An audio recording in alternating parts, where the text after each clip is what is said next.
जी हाँ, नमस्कार किसान भाइयों, किसान साथियों, किसान वीरों, स्वागत है आप सभी का एक बार फिर से आपके अपने पसंदीदा चैनल अनाज मंडी भाव न्यूज़ पर। आपकी उज्जवल भविष्य की कामना करते हुए एक बार फिर से हाजिर हैं आपके बीच में यूरिया की खाद की एक ताज़ा रिपोर्ट लेकर। किसान भाइयों, वीडियो को शुरू से अंत तक ज़रूर देखें। वीडियो अच्छा लगे तो लाइक करें और किसान भाइयों, वीडियो को ज़्यादा से ज़्यादा अपने दोस्तों के साथ शेयर भी करें।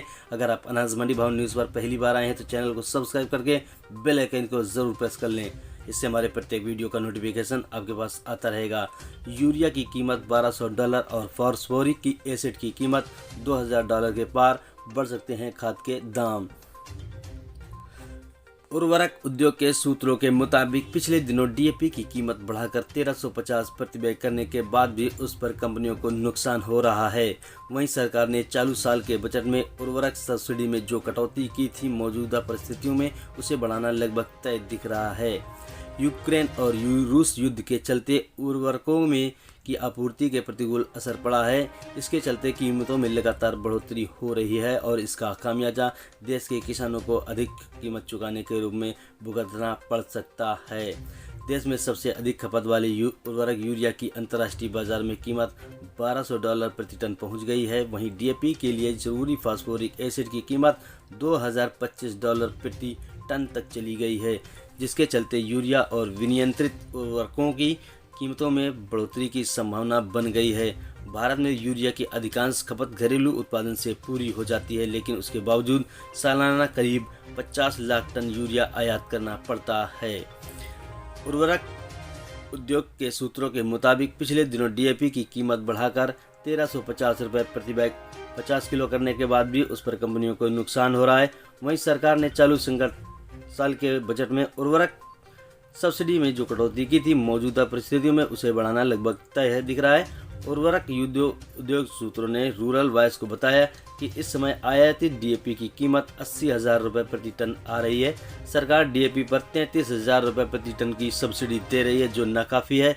कंपनियों द्वारा डीएपी की कीमत 1350 रुपये प्रति बैग करने के बावजूद कंपनियों को भारी घाटा उठाना पड़ सकता है।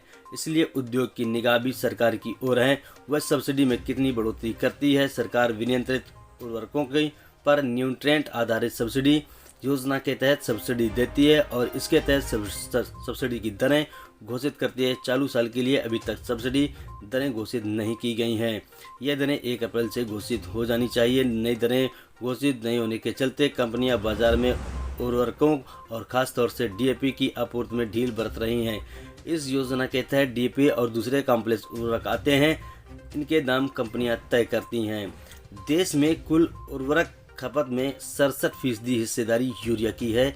इस समय यूरिया की कीमतें सरकार द्वारा तय की जाती है और 50 किलो के यूरिया की बैग की कीमत 268 रुपये, 45 किलो बैग की कीमत 242 रुपये है। वहीं वैश्विक बाजार की कीमतों के आधार पर यूरिया की कीमत 90,000 रुपये प्रति टन से अधिक बैठती है, जबकि सरकार की मौजूदा कीमतों के आधार पर घरेलू किसानों के लिए कीमत केवल 5,360 रुपये प्रति टन आती है। ऐसे में सरकार ने इन ऊंची कीमतों के चलते सब्सिडी का अगर पूरा बोझ खुद वहन नहीं करती है तो किसानों के लिए यूरिया की कीमत बढ़ सकती है। उद्योग सूत्रों के मुताबिक पिछले दिनों सरकार ने काफ़ी कम कीमत पर यूरिया के कुछ सौदे कर लिए थे। उस स्टॉक का फायदा मिल सकता है। पिछले 1 साल से उर्वरकों की कीमतों में भारी बढ़ोतरी के चलते सरकार को सब्सिडी बढ़ाने पर मजबूर होना पड़ा है। पिछले साल कंपनियों ने अप्रैल माह में डीएपी और एनपीके उर्वरकों की कीमतों में बढ़ोतरी कर दी थी। उसके बाद से सरकार ने जून में सब्सिडी में भारी बढ़ोतरी कर डीएपी की कीमत को 1200 रुपये प्रति बैग की पुरानी कीमत पर लाया गया था। अक्टूबर में एक बार फिर डीएपी और एनपीके के तहत 3 कॉम्प्लेक्स उर्वरकों पर अतिरिक्त सब्सिडी दी थी। हालांकि इसके बावजूद एनपीके की 3 सब्सिडी बढ़ोतरी वाली श्रेणियों की कीमत बढ़ाकर 1450 से 1470 रुपये प्रति बैग हो गई थी, जबकि इसके पहले इसकी कीमत 1100 रुपये प्रति बैग से कम थी।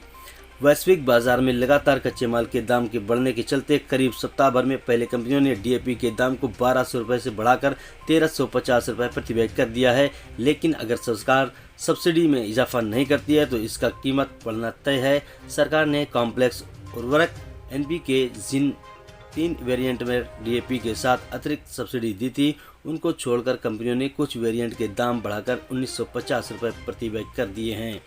सरकार के सामने यूरिया की सबसे बड़ी चुनौती के रूप में आ रहा है। इसकी कीमत 2020 में $229 प्रति टन थी, जब करीब 6 माह पहले अक्टूबर में इसकी कीमत $695 प्रति टन थी, जो वैश्विक बाजार में 23 मार्च को 2022 को बढ़ाकर $12 प्रति टन पर पहुंच गई है। इसके एक सप्ताह पहले 16 मार्च को यूरिया की कीमत $9,000 प्रति टन पर थी।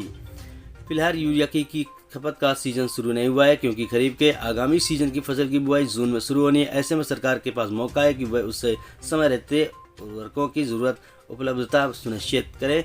रबी सीजन की बुआई के समय किसानों को डीएपी की भारी किल्लत का सामना करना पड़ता था। उस समय चीन द्वारा डीएपी का निर्यात रोकने और बेलारूस पर यूरोपीय संघ की प्रतिबंध के चलते किल्लत पैदा हुई थी, लेकिन पिछले 1 माह से अधिक समय चल रहे रूस यूक्रेन युद्ध के चलते उर्वरक के 2 बड़े निर्यातकों बेलारूस और रूस से आपूर्ति बुरी तरह प्रभावित हुई है और कीमतों में बढ़ोतरी लगातार जारी है। आपूर्ति का यह संकट भारत ही नहीं बल्कि अमेरिका और ब्राजील जैसे दूसरे देश, बड़े कृषि उत्पादक और उर्वरकों की खपत वाले देश भी झेल रहे हैं। घरेलू उद्योग सूत्रों का कहना है कि बढ़ती कीमतों पर सरकार उद्योग का सहयोग नहीं करने का भरोसा दे रही है, लेकिन अभी तक कोई फैसला एनबीएस सब्सिडी दरों पर नहीं हो सका है, क्योंकि विनियंत्रित उर्वरकों की कीमतों में एनबीएस दरों पर निर्भर करती है। जहां तक यूरिया की कीमत की बात है, तो इसकी कीमत पर सरकार ने नियंत्रण के चलते सब्सिडी का पूरा बोझ सरकार पर ही रहता है। इन परिस्थितियों में अगर आने वाले दिनों में उर्वरकों की उपलब्धता प्रभावित होती है तो इस पर आश्चर्य नहीं होना चाहिए। वहीं उद्योग सूत्रों के मुताबिक अभी कई कंपनियों ने डीएपी जैसी उर्वरक की बाजार में आपूर्ति को सीमित कर रखा है। दोस्तों, ऐसी ही रोचक जानकारी के लिए आप हमारे चैनल को सब्सक्राइब करके बेल आइकन को जरूर प्रेस कर लें, इससे हमारे प्रत्येक वीडियो का नोटिफिकेशन आपके पास आता रहेगा। ये जानकारी आपको कैसी लगी आप कमेंट में हमें ज़रूर बताइएगा। वैसे यूरिया की कीमत तो बढ़ने वाली ही है, बढ़ेगी ज़रूर। किसान भाई, वीडियो को देखने के लिए धन्यवाद। मिलते हैं अगली वीडियो में, तब तक के लिए नमस्कार। जय जवान जय किसान।